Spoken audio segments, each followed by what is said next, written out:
See him a beast when you hear that sound like yeah, beat on the beat when you hear that sound like woo. Yeah, bitch and the champ only need one round like yeah, me, I'm a G-Ring, he in the sound like. What's up, fight fans? My name is Anik Subramanian. I'm a bare knuckle writer for the Scrap News. On December 2nd, Jimmie El Terror Rivera will be taking on Jeremy Stephens at BKFC 56 in Salt Lake City. Today, I'm here with the pride of North Jersey, fighter, police officer, former UFC top 5 member, Jimmie Rivera. Jimmie, first of all, how are you? How's training camp been? Good, man. Training camp's going well. Just put in the hours and working my ass off. It's good to hear. You've got an absolute banger of a fight lined up at BKFC 56. How did this fight materialize? I know you wanted to fight for the title, but did you ask for a big name or did BKFC give you Jeremy Stephens? We got turned down a couple guys' fights, and one of them was Dat again, which we kind of knew. I think he wasn't going to take it. So from there, they actually gave me the option to fight Howard or fight Jeremy Stephens, and I was like, I think Howard and I will fight again, but I was like, I really want to take the Jeremy Stephens fight. I think that'll be a fun fight. That's going to be such a fun fight. Now, how do you see that fight going? Do you see it being a quick night for you, or could you see yourself getting into a war with him? I think it's going to be a war for sure. Bloody war. I'm excited for it, man. Now, I know when the BKFC 56 card was announced, you and Jeremy, you weren't on the fight poster. I think this fight is going really under the radar. What do you think? I think Dave Feldman is just got to get some stuff together for so when I got signed to the bare knuckle, they did a whole media thing, and I think that's probably they're in the same process of doing all the media stuff for Jeremy. So I don't know if I think that's why you haven't seen any graphics yet or anything like that. So this way it looks good and professional. It's not like someone using an iPhone.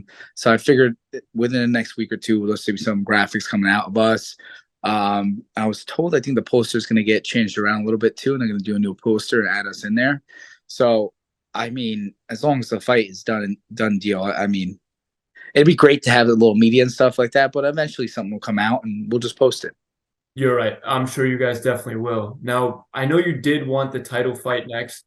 Also on the same card is champion Kai Stewart. He's fighting against your former opponent, Howard Davis. Now, if you were to win against Jeremy Stephens, would you call for the next title shot, and would you want an in-cage face-off with the winner? Yes and a yes. That's a no-brainer. Awesome, man. Well, you've had a lot of success in your career. You fought a murderer's row of opponents in the UFC: Aljamain Sterling, Piotr Jan, Pedro Munoz, Marlon Moraes. How did your experiences in the octagon help you in the squared circle? I think really it just comes down to I have a good boxing background and I love to box and it's fun. And I think just going into this was different from just straight boxing to the bare knuckle boxing. So I just think it just helped me more and more. I mean, the experience, I'm a vet. I've got 30 fights, pro fights, and not including amateur under my belt. The more you have, the better you are. 100%. You've done a lot of fun things in your career. Now, I'm going to go back to where it all started. We were both born and raised in the greatest state in the country, New Jersey. You're also part of a high school that always beat me in sports, the Ramsey Rams. What's your favorite thing about New Jersey, and why have you stayed there your whole life? So it's hard to, if you ask someone that question, it'd be hard for them if they don't travel out to stay a lot. I think one of the biggest things is, it's a little different from other states, but first are the delis, like the bacon, egg, and cheeses and Taylor hams and all that. But the other big thing I think you got to love about Jersey are the diners. They don't have in other states like we have those diners. You know what I mean? There's some good ones too out there. So it's I think it's probably one of the biggest things in diners for sure. I totally agree. I've been to 25 diners in Jersey, even the pizza in the Northeast. You can't really beat that. So I'm with you on that. Now, as a Ramsey Ram, what were your biggest schools? Which schools were your biggest rivals? And are you still in touch with your wrestling team? Still in touch with some of the guys on the wrestling team. I think our biggest rivals just growing up in high school was Highlands and Mawa. But I think Mawa was our biggest, especially in my senior year, especially with football and all that. Yeah, I that's definitely something I've noticed like as I went through school in North Jersey. Now, couple lighthearted questions for New Jersey. I'm sure the whole state is wondering the answer to this. Pork roll or Taylor ham? Taylor Ham. Got it. Now, I know you're a North Jersey guy, but does Central Jersey exist? Uh, I feel like you don't talk about Central Jersey that much. It's just really North Jersey or South Jersey with the shores and stuff. Noted, noted. I see what you mean. Some people are going to agree, others are not going to be too happy, but we're going to rep our guy because you're from Jersey. Now, within New Jersey, I wanted to congratulate you about being sworn in as a police officer last month for Elmwood Park. Is this something you've always wanted to do? It was something that during the pandemic I sat down and was like, I actually had to talk with my wife, and I'm like, oh, when I'm done fighting, what do you? She was like, what are you gonna do? I'm like, I don't know, and I got to meet Chief Feligno, and we hit it off right off the back, and from there, we actually started a program called Guardian. It's defensive tactics for law enforcement. I think it's a big issue in general. So when you saw the George Floyd case, and not only that, it just helps officers be more hands-on. And when you can defend yourself without using the tools on your belt, then when you come across people, you're a lot more confident, and that helps. You know what I mean? Everything we do as police officers or any service, public service, or any service in business, you know what I mean? You need to have a relation, you need to have a personality. If you are too cold or too hot, it's not going to go well. So you got to read people, got to read the room, what's going on. So I think that helps a lot with building confidence, especially in officers. And I mean, we see it firsthand. I own the Tire Showman School in Short Hills, and we see it with kids and adults all the time. So we started that, and that got me more intrigued, and I started dispatching a little bit, and that led into going into more in law enforcement. I didn't see myself doing it, but I guess the pandemic, you had a lot of time on your hands, so everything going on staying home, not working as much. So it was an eye-opener. I was like, hey, why not give it a shot? So I've been doing it, been on almost a year now, and love it. It's been fun.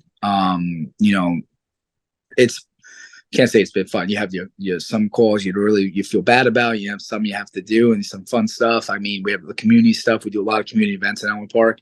So with that said, I think it's just something that I fell into in a way, but I really do enjoy it, and I think it's a great way to give back. Besides me teaching in the community at my school, giving back, and I kind of getting rid of that bad character. I know with the whole George Floyd thing, though, cops got a bad rep, and again, what sucks is that you might have one or two bad apples in the bunch. That doesn't mean the whole bunch is bad, I get that, man. It's a really tough job, and I think it's really inspirational that you're not only doing it, but you're also helping the community along the way and like inspiring people. So it's tough, and I can only like respect you even more for that.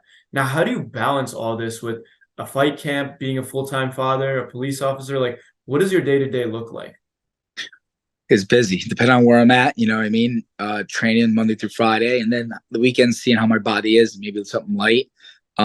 With that, I do my hours at the police station, I do my hours at the school, and my kids are still a little young now, so I don't have to I'm involved, but they don't have a whole bunch of stuff that's going on. It's not like they're playing sports in school now or anything like that, or they're older.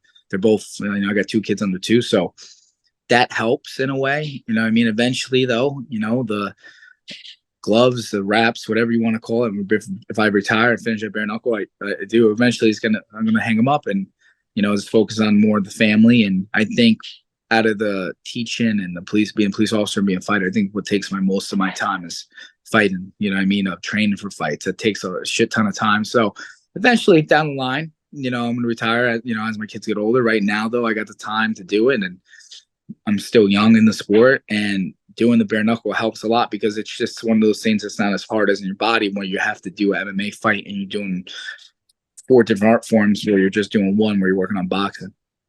I see what you mean. That makes a lot of sense. Now, in terms of training, you train at Tiger Showman's Mixed Martial Arts. You train alongside some killers. The Burgos brothers were some of the nicest people I've ever met. Solomon Renfro was also great. I met them all at PFL. Who have been your main training partners for this upcoming fight? This upcoming fight, I've been working with Ryan a little bit, my main training partner, and I work with a lot, is Paulie. He came to our team. We met him actually at a boxing gym in Passaic. And from there, probably been with us, I don't even know, maybe in 5 years now, training with us. His son trains. He started as a boxer, and he was an unbelievable boxer. And I think his record's like 33-2-1 or something like that, with like 30 knockouts. So I've been training with him. I trained with him for a couple of fights. Trained with him for the Lineker fight. Trained with him for this fight. There's been a couple of fights I trained with him besides other fights. Those are two off the top of my head that I worked with him to get ready. So he fits pretty much the build and size of Jeremy, and kind of like the style too, in a way. Yeah, that's you got a bunch of killers there, and I think that's great. Now at PFL, Shane mentioned that Dylan Dennis trains at your gym sometimes. Have you ever trained with him, and what'd you think of his fight against Logan Paul? I've rolled with him. He's fucking unbelievable jiu-jitsu guy. I never really sparred him right now. Watched him spar.